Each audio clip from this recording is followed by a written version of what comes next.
Has President... Oh, sorry, just let me check then. So what does the UK need to offer the US in order to either bring that 10% down or eliminate it altogether? There should be parity. So if you don't discriminate against US goods, then the other partner, in this case the UK, will not have their products discriminated against. It's not complicated. It's very, very simple.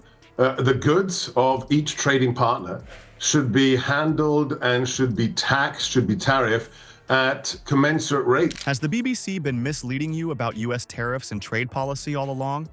The evidence suggests they have, and one brave Trump supporter just proved it on their own network. While the mainstream media portrays tariffs as economic disasters, the real data tells a different story.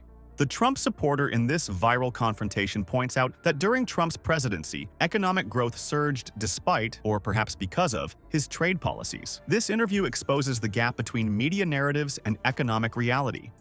Has President Trump just started a global trade war that will make everyone poorer? But if you have punitive tariffs or tariff-like measures against our goods, you will pay a penalty. This zero-sum game thing is really quite amusing. We want to have great trade relations with every country. Before we move on, I'd like to ask you a small favor. If you appreciate this content, please take a second to like this video and subscribe to the channel. Over 98% of you watch the videos without subscribing. It costs you nothing, but it makes a huge difference to us. So, did you click the subscribe button? Great, thank you so much. Now, back to the video. The BBC reporter approached this interview with a clear agenda, armed with loaded questions designed to paint Trump's tariff policies as unequivocally harmful. You can almost see the confident smirk as the reporter launches into what they clearly expected to be a one-sided conversation. Don't you think these tariffs will damage American consumers? Aren't you concerned about the economic impact? Notice how these aren't genuine inquiries, but statements disguised as questions, leaving no room for nuanced discussion. What the reporter didn't anticipate was encountering someone who could dismantle this carefully constructed narrative with actual economic understanding. We still have a special relationship. Well, it's not that special, is it? If you've imposed 10% tariffs on everything. What? Can I finish my sentences, or are you going to do the usual BBC thing? Would you like to have the EU tariff level instead? Well, some people here don't really understand why there's any 10% tariff at all, considering the trading relationship between the US and the UK is balanced. You know, after Brexit, you've reaffirmed your independence, and I think that is being proven today by the special rate that has been afforded to the UK. The supporter wasn't playing by the media's usual script. As the interview progressed, watch the reporter's demeanor transform, from smug certainty to visible discomfort. The shifting eye contact, the nervous adjustments, the increasingly desperate attempts to regain control of the conversation. Body language rarely lies, and in this case it reveals a journalist whose intellectual foundation is crumbling in real time.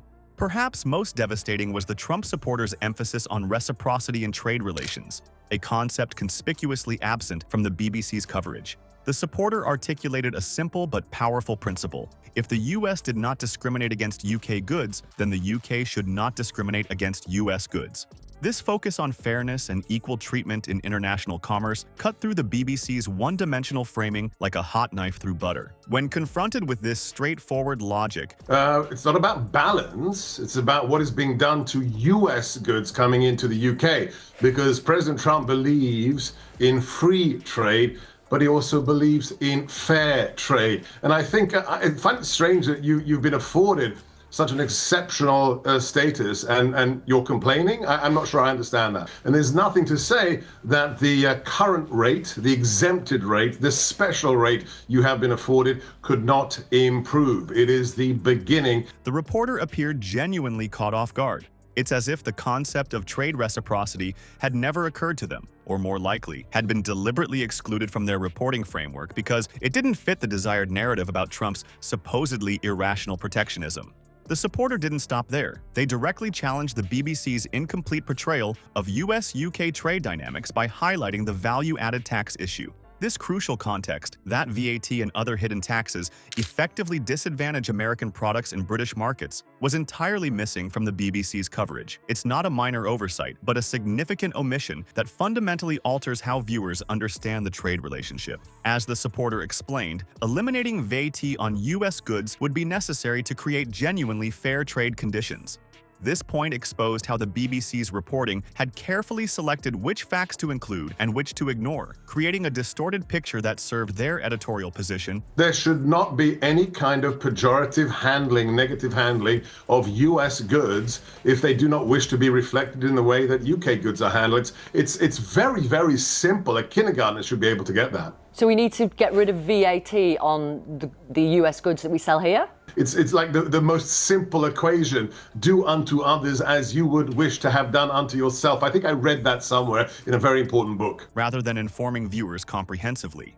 When facts failed to support the preferred narrative, watch how quickly the reporter retreated to the safety of expert opinions. This is a classic media tactic. When direct arguments falter, appeal to unnamed authorities. Experts say tariffs would be very bad for America and the world, the reporter claimed, as if invoking these mysterious experts would immediately end all debate. But the Trump supporter wasn't intimidated by this appeal to authority.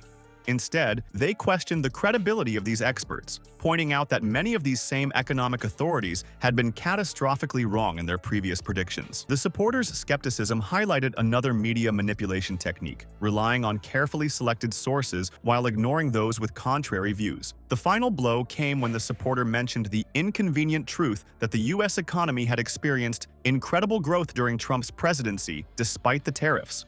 This economic reality directly contradicted the doom and gloom predictions that formed the foundation of the BBC's narrative.